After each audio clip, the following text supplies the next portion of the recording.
A Casa de Vidro. Numa cidade pequena e isolada, havia uma casa conhecida por todos. Era uma casa estranha, construída inteiramente de vidro, localizada no topo de uma colina. Dizia-se que a casa tinha sido abandonada há décadas, mas ninguém sabia ao certo por que ela foi deixada para trás. Alguns diziam que a casa era amaldiçoada, outros afirmavam que seus antigos donos desapareceram sem deixar vestígios.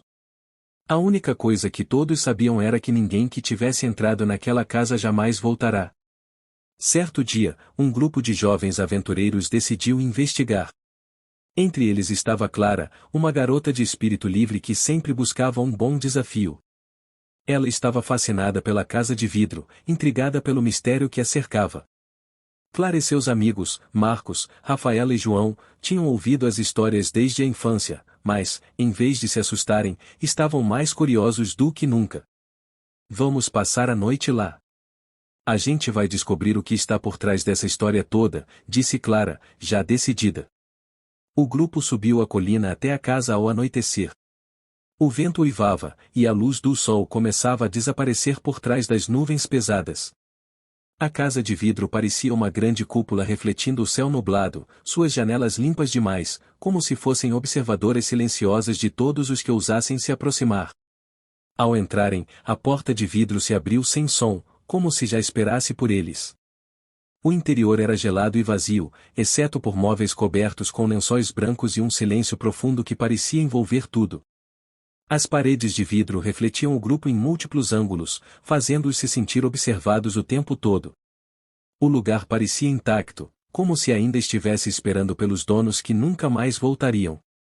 Isso é estranho.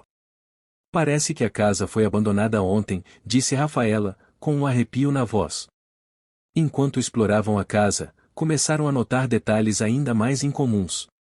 O piso de madeira rangia mesmo sem ninguém pisar nele, as cortinas se moviam ligeiramente, embora não houvesse vento. O grupo, cada vez mais desconfortável, sentiu uma pressão no ar, como se algo estivesse prestes a acontecer. Eles decidiram explorar o andar de cima, onde uma longa escada de vidro se erguia como uma ponte suspensa. Quando chegaram ao topo, foram recebidos por uma grande sala com janelas que ofereciam uma vista impressionante da cidade abaixo.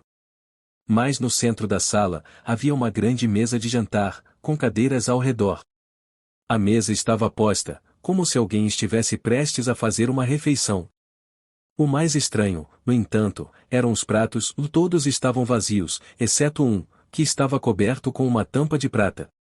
Clara, movida pela curiosidade, se aproximou da mesa e tirou a tampa. O que ela viu a fez estremecer. Havia um prato com o rosto de uma mulher esculpido em carne humana, os olhos fechados e a expressão serena, mas grotesca. O grupo ficou em silêncio absoluto, chocados pela cena macabra diante deles. Isso é uma piada, certo? Marcos perguntou, tentando esconder o pânico na voz. Mas então, eles ouviram um som vindo do andar de baixo. Um sussurro suave, mais claro, ajuda-me. O grupo congelou. Era uma voz fraca e desesperada, que parecia vir das profundezas da casa. Temos que sair daqui agora, disse Rafaela, pegando Clara pelo braço. Mas antes que pudessem se mover, a porta da sala se fechou com um estrondo. As janelas começaram a vibrar, e uma névoa fria se espalhou pela sala. O som de passos ecoou pelo corredor, como se alguém estivesse se aproximando lentamente. Então, uma figura apareceu na entrada da sala. Era uma mulher alta, pálida, com os olhos vazios e a pele como vidro quebrado, que refletia a luz das velas na sala. Vocês vieram, ela disse com uma voz rouca, como se fosse a última coisa que ela pudesse dizer. Vocês são os próximos. Os jovens tentaram correr, mas as portas e janelas estavam trancadas. As paredes de vidro começaram a se fechar, se comprimindo em torno deles, como se a casa estivesse viva. A mulher se aproximou lentamente, seus passos ecoando na casa agora silenciosa, com exceção de seu suspiro profundo. O grupo gritou, tentando desesperadamente escapar, mas a casa parecia se mover com eles, sempre um passo à frente. Então, em um grito final, a mulher se revelou completamente. Seu corpo inteiro estava coberto por uma camada fina de vidro quebrado, que estalava a cada movimento que ela fazia. Ela não era humana, mas uma criatura formada por pedaços de vidro e carne, uma alma perdida aprisionada pela casa. A última coisa que Clara viu antes de sucumbir à escuridão foi a mulher estendendo a mão para ela, com uma expressão vazia, como se soubesse que, naquele momento, a casa de vidro já havia decidido seu destino.